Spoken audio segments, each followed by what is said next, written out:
It's Split Lip Rayfield down the hallway, live on the bridge. You know, we have such respect for this band. It feels like this is a bucket list moment. We should have had you guys in a long time ago. Split Lip Rayfield, thanks for coming in. We appreciate it. Well, thank you for having us. Yeah, thank you. Of course, a big show coming up Saturday night over at Crossroads KC and the Black and Bluegrass Ball. Full day of music, but you all are going to just waltz in at the last minute and just knock everybody dead, right? Well, we hope so. We hope we knock them into having a real good time. Congratulations on the new record, On My Way. It's just a phenomenal piece of work, start to finish. Well, thank you very much. You know, I guess one of the things I just sort of want to get out of the way, because we're doing video here, and if people have not been introduced to the band, this record is on the Stitch Giver label, which is the name for the bass, which is, you know, an unusual instrument. For sure, yeah. And my understanding is it's sort of like, you know, there wasn't just one Lassie. There hasn't been just one Stitch Giver. No, it's the only one that well, I've made a few of them, but this is the one I've been playing in this band since 1995. Because you know, the reason I ask is because I've gotten different sort of, you know, lineages for it. Everything from a 78 Mercury Grand Marquis gas tank to a 65 Ford, and then the handle is like, it's hickory, it's walnut, it's ebony. So we've either been trading out parts or somebody's lying. It is a Ford, is all I know for sure about it, and then I was told it was off of a mid-'70s Ford Mercury, a Grand Marquis or an LTD. And the neck is walnut and some oak and a little bit of ebony. Had you ever heard of anybody using a gas tank, or what was the inspiration? I had at the time I hadn't, but I think that it's kind of started as a wash tub bass inspired thing, and I decided I would just put a neck on it instead of doing the pole bending the string kind of thing. And I think people have been doing that forever, you know, making one string instruments out of something hollow, I suppose. Yeah. So the name Stitch Giver. It was coined by a guy back in Wichita years ago. He named it that, and it just stuck. Is it because people got cut? Well, not necessarily. I carrying it, think the idea that they could Yeah. is where it came It from. has drawn blood. But it has drawn blood, yes. So this new record, On My Way, it's like this is the first piece of music that we've had out of you guys for over 8 years. And, you know, a lot of people waiting to get their hands on it. But was it just took a little while to gestate, or? Yeah, I think so. And then in the past, we've done records where we brought in all the songs and went into the studio and kind of learned them and built them in the studio. Whereas this one, we played a majority of the songs for several years live to kind of, you know, develop the songs. And I think it made a huge difference, you know, sitting on them so long. And then, you know, we recorded the majority of it in my house ourselves. In the past, we've gone to Colin Mahoney's studio, or we made a record with Mike West once. But this time we recorded the most of it in my house, and then some finishing touches in a motel in Durango, Colorado. And then we had Colin Mahoney mix it.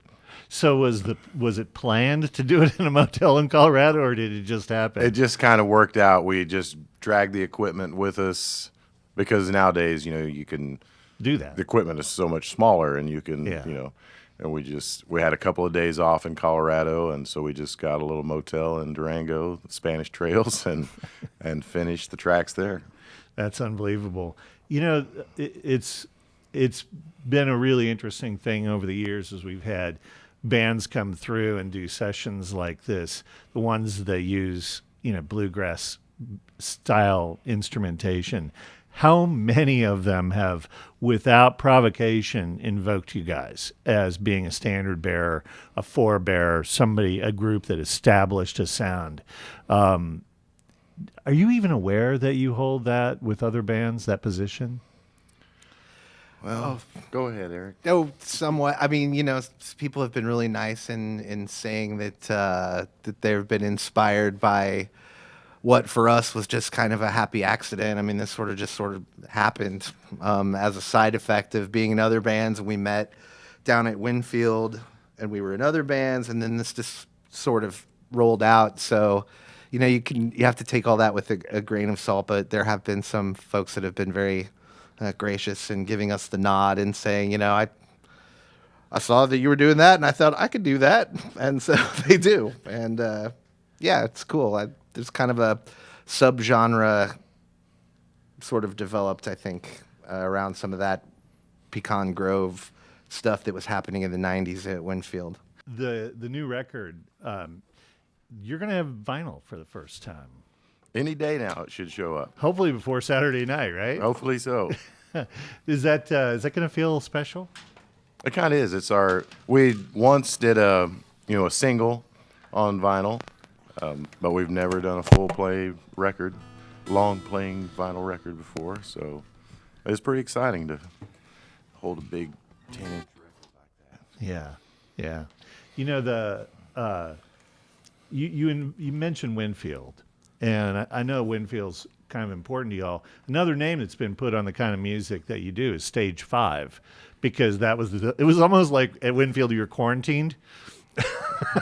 Didn't want you to rub off on anybody. Bands that had maybe a little bit less traditional impact were put on Stage 5. Yep. And that whole traditionalist thing, but Stage 5 often drew some of the biggest crowds.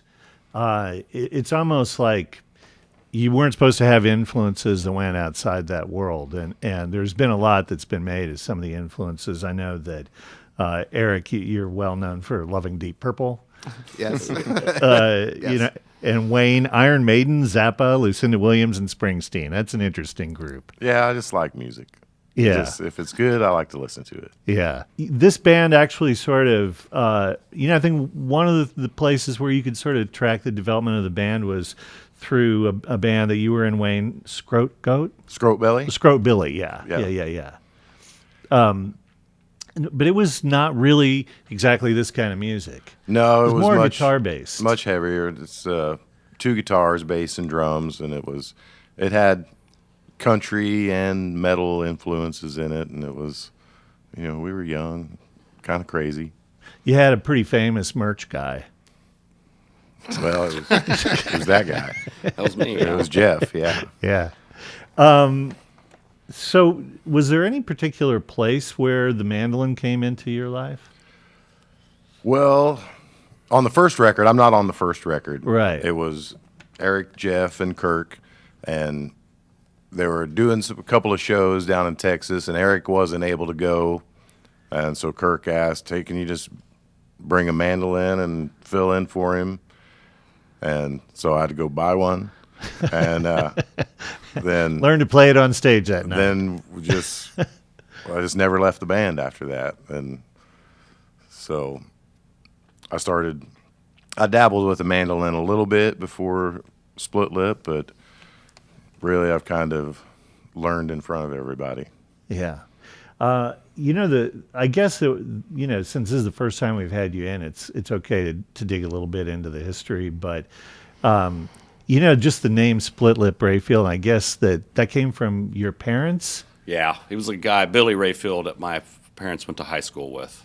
And his actual nickname was Split Lip Yes. Rayfield. It's from he got chapped lips in the wintertime really bad, and his lip would split open, and they called him Split Lip. His name is Billy. Well, Blade was his actual nickname, which is a pretty good name itself, Blade Rayfield. But I never actually met the guy. I only encountered him a couple of times, but he was someone they talked about, and it just kind of stuck with me. He's kind of a Paul Bunyan type figure. Yeah. Legendary. in the chapped lips community. I mean, I'm trying to picture being that guy, and you had chapped lips in high school, and then suddenly there's a band running around the country, with your name attached. It's a little surreal. I would suspect that he has no idea. That he would not. Actually, I think he may be deceased. Yeah. Oh. Well, a moment of silence. Oh, man, seriously. Your 15 minutes of fame often come in unexpected ways. unexpected places. Split Lip Rayfield in the studio with us this morning, or this afternoon. SplitLipRayfield.com out of Wichita and Lawrence, but of course they belong to the world, and they're going to be playing the Black and Bluegrass Ball Saturday night at Crossroads KC, and we'd love to have another song if we could. Absolutely. And this is one of the things that makes the new record different from the others, is that Eric and I are both playing guitar sometimes at the same time. Before you go into this, it's like when, after Kirk died, you guys kind of left the guitar by the side of the road for a while. We played in the missing man formation for quite a while. Yeah, and now you're both standing there with guitars. So Yeah, we both kind of love guitars. yeah. So- Well, welcome to the guitars. Well, thank you. They even kind of look alike.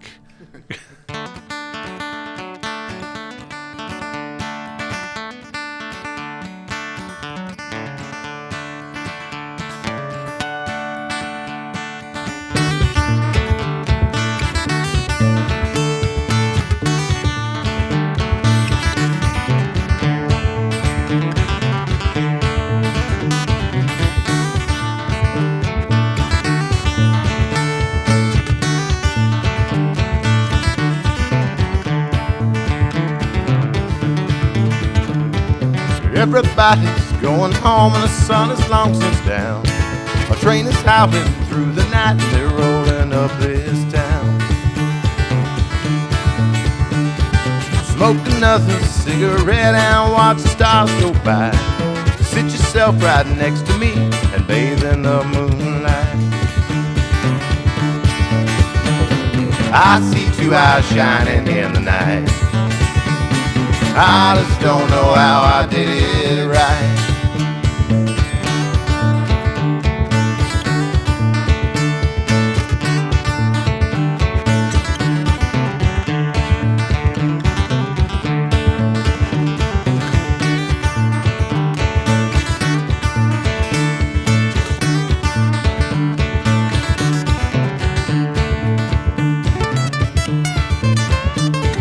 You can have another dance and I will sing my song. We may never sleep again, stay up all night long. Jupiter is in the east and Saturn now it's gone. The birds are stirring in the trees, they're waiting for the dawn. I see two eyes shining in the night. I just don't know how I did it right. I see two eyes shining in the night. I just don't know how I did it right.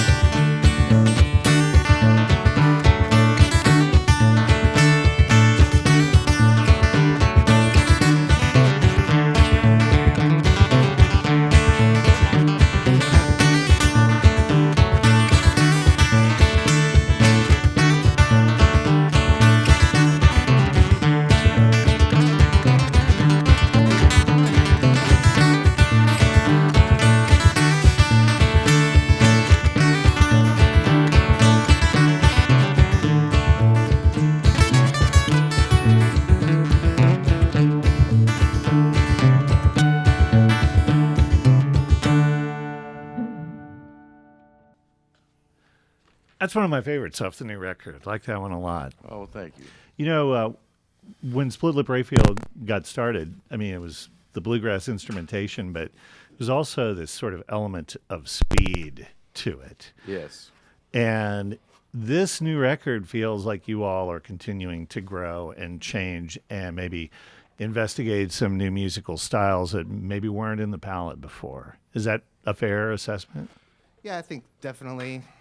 I think the first couple albums we kept trying to, well, the burners, as we call them, the really fast tunes, just sort of happened a lot in the beginning, but then like we were kind of seeking for them, and then after 20 years now, there's a whole lot of things to write about, and having waltzes and mid-tempo things more. There's a lot more of that, and I think it makes for actually a much more cohesive sounding record instead of a bunch of songs flapped on there. This one feels like a record to me. Yeah. Because of that. I think, I hate to say, matured songwriting, but I think that's pretty fair. Well, Eric, you and Wayne are the songwriters for the band, and one of your songs, "Start the Fire," almost feels theatrical. Yeah, that one almost didn't make the cut. There was a couple of them that were sort of experimental country a little bit, and that was one of them. And it's kind of a creepy, and it does have some theatrical elements to it, I guess, but It is a dramatic song. it's a bit dramatic. Yeah. Well, there's not a clunker on the record. I mean, it's really a good piece of work. We were hoping to put a clunker-free record out. Yeah, it's a thing. There are a lot of people that just don't care. It's like, get that one song that you're going to try and sell and then fill up the rest. I think that's one of the reasons it took so long, is we wanted to put out a really good record. When it came time, we didn't want to rush a record. We didn't want to, halfway do it. We wanted a nice, solid record, and I think we're all really pleased with how it turned out. We alluded to it just a few minutes ago. Kirk died. It seems hard to believe it was like 10 years ago. And of course, he was such a big part of the band. And there was a period of about 8 months there where you all didn't know if you were going to play together. Yeah, we thought it was pretty much over, and then an old friend of ours, the Reverend Horton Heat, was coming through town, and it's like, you guys need to come open for me. Come play a show. And then I was still living in Wichita at the time, and the boys came down, and we got on my back porch and played, and I'll be damned if it didn't sound like us still. It was so you're doing this, and you're doing it in your hometown in front of 800 people. I'm sure that there were nerves that night. It was. I've only been nervous like 2 or 3 times, and that was one of them. Yeah. It seems like there was another little tug, another little pull, and oddly enough, it was the Squidbillies. Actually, that kind of coincided with that was nearly the same time with the Reverend situation. And and I have to admit, I'm a huge cartoon nut, but I just have not really watched the Squidbillies before. So if I get this wrong, you're going to have to help me out. But it's essentially a cartoon show about hillbillies that happen to be squids. Yeah. And you all were brought into actually a couple of different episodes. And one of them, the first one that you were in, had a really catchy title. Mistopheles traveled below to a southern state whose motto is wisdom, justice, and moderation. It's pretty catchy. Yeah, it rolls right off the tongue. Yeah. And then a couple of years later, they had you back for America, Why I Love Her. And again, I'm a little bit loose on this, but my understanding is that one of those episodes, basically, your banjo playing was supposed to bring Roy Clark back from the pits of hell. Yeah, the main character is a squid, so he has like 8 arms or whatever, and he's playing all these instruments at once, and when he pulls out the banjo, he summons Roy Clark's Roy Clark, from I hell. summon thee from hell. Right. The joke being he's not even dead. We saw Roy Clark a couple years ago in California when we were there, and I didn't get to meet him and talk to him, but I wanted to kind of be like, hey, You're here because my banjo summoned you from the deep pits of Hades. Yeah. you would think that he would, if you were going to pick somebody that would take that well, you'd think about Roy Clark. He does have a sense of humor, that guy. Yeah. I had to look him up because I read that he was still alive, and I thought, okay, that he's still alive was written a long time ago, but I guess he's 84 and still going. Yep. It's like, how do you check minute by minute, but right. Anything could happen.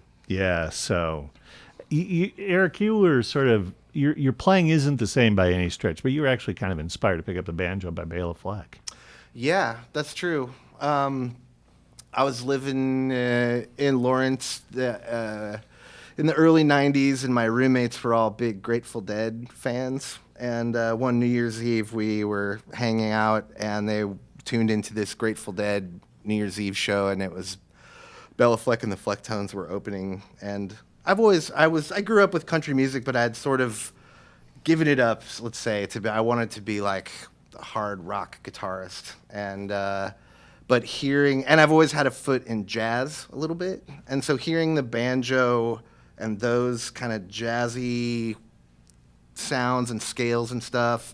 And then everything about that band was iconoclast, you know, like breaking the rules, and that really appealed to me. So I've never played anything like Bela Fleck, and I never will, but it was like an eye opener. Yeah, it was like called me. And the pedal steel happened a few years later in a similar way, although it wasn't as weird as the Bela Fleck thing, but it just started to call to me. There was a point when I was about 22 or something, 23, that the banjo started whispering to me from somewhere. The depths of hell. Yeah, I was going to say it's Roy Clark. He's down there. When I was 16, I probably would have been horrified at the concept that I would become a professional banjo player. It still sounds weird coming out of off the tongue. It would have been horrifying. Well, being a professional at anything isn't supposed to be this much fun, right? Right, exactly. Yeah, it's work if you're a professional. Well, you know, you can see these guys work. It's going to be so much fun. The Black and Bluegrass Ball this Saturday night at Crossroads KC. Again, I am personally so gratified to have you guys in the studio because you meant so much to all of us for so many years. And the new record is on my way. I'm sure it'll be at the merch table at Crossroads KC this Saturday. And if we're lucky, you can get to choose between the CD and the vinyl if it just shows up in time. We'd love to have one more song if we could. Absolutely. We'll play you a little burner. Okay. 1, 2, 3, 4, 1, 2.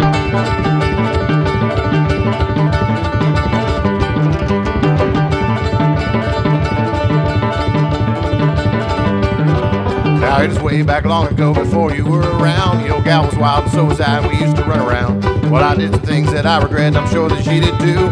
Now you know, so let it go, there's nothing you can do. Well, I used to know your wife, kind of love that cut you like a knife. I used to know your wife, I'm the darkest chapter in her life. Now there was times when things were fine and she was really swell. There was times when she was like a demon spawned from hell. I'll admit I took her on a dark and stormy ride. A town like this you realize there's nothing you can hide. Well, I used to know your wife, kind of love that cut you like a knife. I used to know your wife, well, I'm the darkest chapter in her life.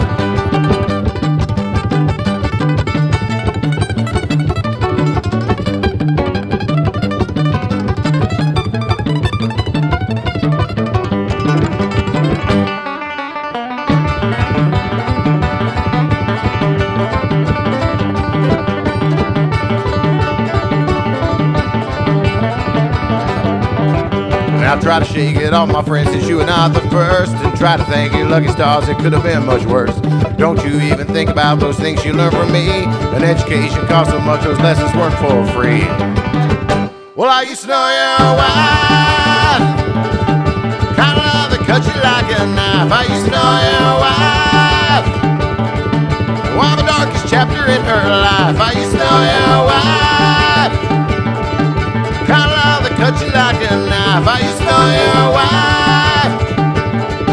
well, I'm the darkest chapter in her life.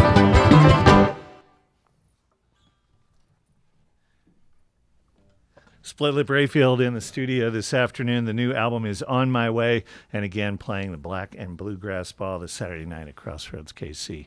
Thanks so much for coming in, guys. Thanks for having us. Thanks for having us. It's a Thank great you. time today. Split Lip Rayfield on the bridge.